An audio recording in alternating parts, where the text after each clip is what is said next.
Hey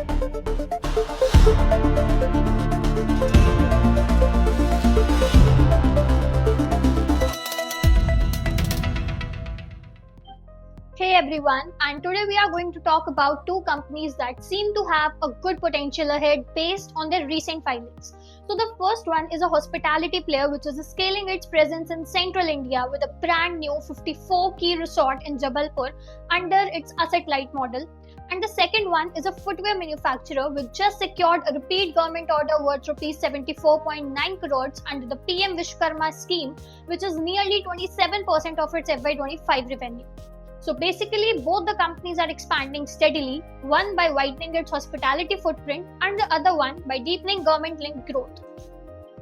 So welcome to another episode of Noisemaker, where we keep things simple and talk about companies that may not always come in the spotlight but have a strong potential for the future. I am Saijal, Equity Research Analyst at Desvelado Advisory, and today we'll be talking about two companies that are making solid progress in their business, and if current trends continue, they might keep growing even further. But before that, here is a quick disclaimer. So any discussion, facts or writings provided here are for informational purposes only and do not consider any buy or sell recommendation. So please conduct your own due diligence before making any investment decision. Now let's move to the first company,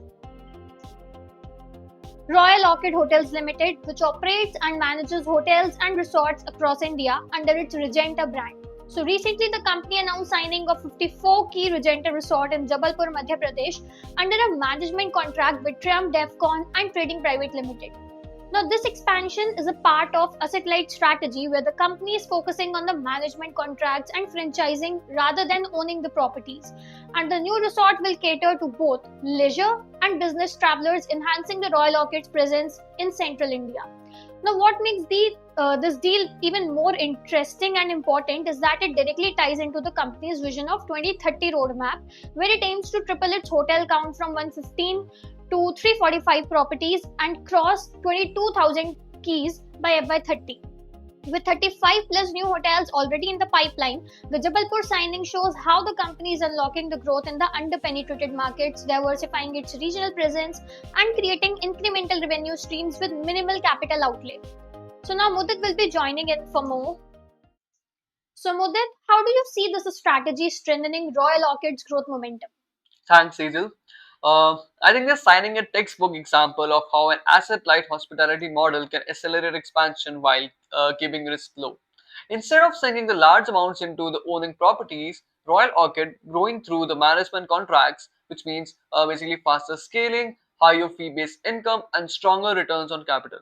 What's interesting is that this strategy is also giving the company exposure to emerging high potential markets like Jabalpur, where the branded hospitality supply is still limited. That helps not just in diversifying the revenue, but also in strengthening the long term competitiveness against the larger peers. Now, if we connect to this financials, how has the company's performance been shaping up recently? That's a great point, Mudit, because if we look at FY25, Royal Orchid has a steady but slightly moderated performance. Revenue rose 8.8% year on year in FY25, and most of it was driven by very strong Q3 FY25 at 89.3 crores, while other quarters they were softer. On profitability front, if we talk about EBITDA, it came in at 96.8 crores. Though the margins moderated slightly to 28.2% compared to the 30.4% previously, reflecting normalization post the strong FY24 base, and net profit stood at 47.5 crores.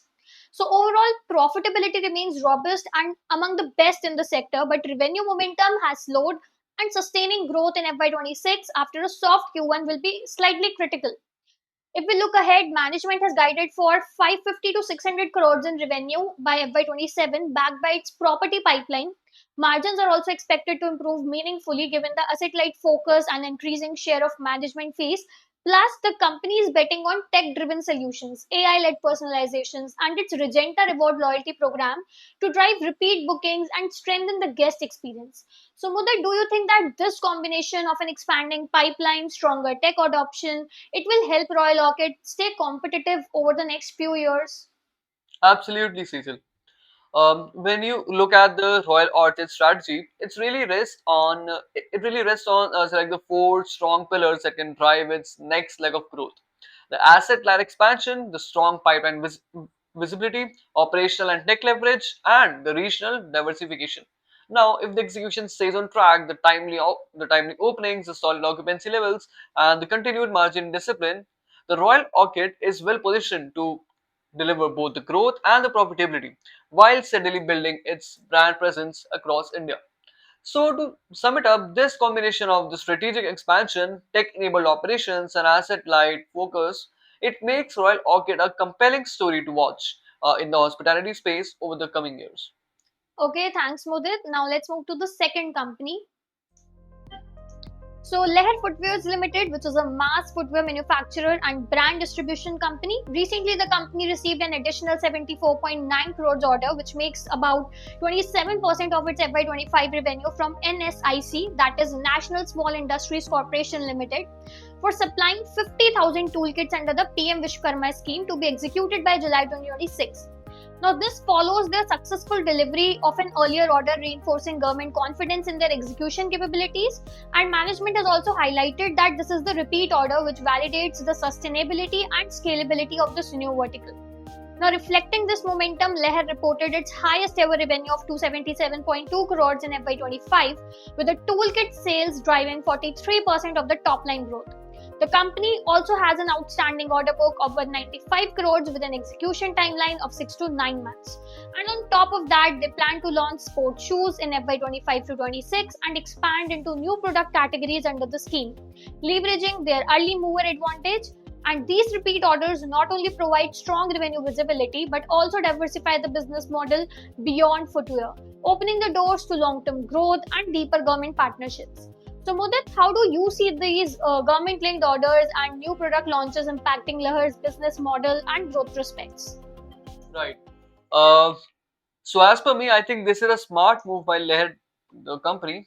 Traditionally, their business was focused on mass footwear manufacturing and distribution, which is competitive and often low margin. By tapping into the government schemes and the launching toolkit sales, they are diversifying their revenue streams and creating a high volume, steady demand business. So I would say that adding the sports shoes and other product categories further enhances their portfolio with the higher margin opportunities. So essentially, this strategy strengthens both the revenue visibility and the long-term profitability, right? So Sejal, my question to you is, what do their financial tell us about the current performance and the traction? That's important to look at. In FY25, Lehar Footwear delivered 277.2 crores revenue, which is a sharp 42.7% year-on-year growth, aided by strong demand in H2. Now, growth was particularly robust in Q4 FY25 and carried into Q1 FY26 at 142.2 crores, indicating strong sales traction. Talking about profitability, it also improved. EBITDA rose to 26.4 crores, with margins broadly stable at 9.5%. Net profit climbed to 10.8 crores, with net margin expanding to 3.9%. And Q1 FY26 further improving to 5.1%, showing strengthening bottom line efficiency. So, overall, Lehar showcased healthy revenue growth and gradual profitability gains as well, with operating leverage expected to kick in from FY26, potentially moving margins toward double digits over the medium term. So, Mudit, given these numbers, how do you see Lehar's long term positioning and margin prospects? All right. So, as for me, the Leher's dual strategy, first, I would say the government-linked toolkit orders and then the expanding presence on online and e-commerce platforms is the key. See, what it does, it broadens the customer base while keeping distribution and marketing costs lower, supporting their margins. The toolkit sales operate on low margin but high volume. Right, so I would say while the sports shoes and retail footwear bring higher margin potential, as both segments scale, the margins mix improves, helping the company move closer to the double-digit profitability. This balanced approach strengthens both the revenue and the earnings quality, positioning the company, the Leher, for sustainable growth and deeper government partnerships. Okay, thanks a lot, Mudit. That really helped us to understand the direction both these companies are moving in. Now, let's take a quick look at how some of our previous picks have performed. So first we have InfoBeans Technologies Limited from 524.9 to 645, and that's a gain of 23.1%. Vintage Coffee and Beverages Limited from rupees 149.9 to rupees 152, that's a gain of 1.4%. Next is Mastek Ltd from 2,547 rupees to 2,545 rupees, and that's a 0.1% slip. Suprajit Engineering Limited from 468.1 to 441, and that's a decline of around 5.8%. And lastly, we have Vimta Labs Limited from 481.5 to 631.3, and that's a 31.1% gain. So overall, a pretty good mix of gains, and we'll continue to monitor all these companies closely to see how they shape up in the coming quarters. And here is the QR through which you can access all these previous picks which we covered recently. Now let's move to the summary of today's company included under today's Noisemaker.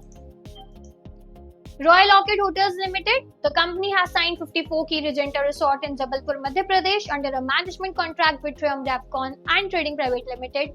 Lehar Footwears Ltd. The company has received additional 74.9 crore order from NSIC for supplying 50,000 toolkits under the PM Vishwakarma Scheme. So that's it for today's edition of Noisemaker, and if you found this breakout informative, you can scan the QR code to read the full report, and we'll be back soon with more simple and clear market updates. Until then, stay curious, stay ahead and stay informed.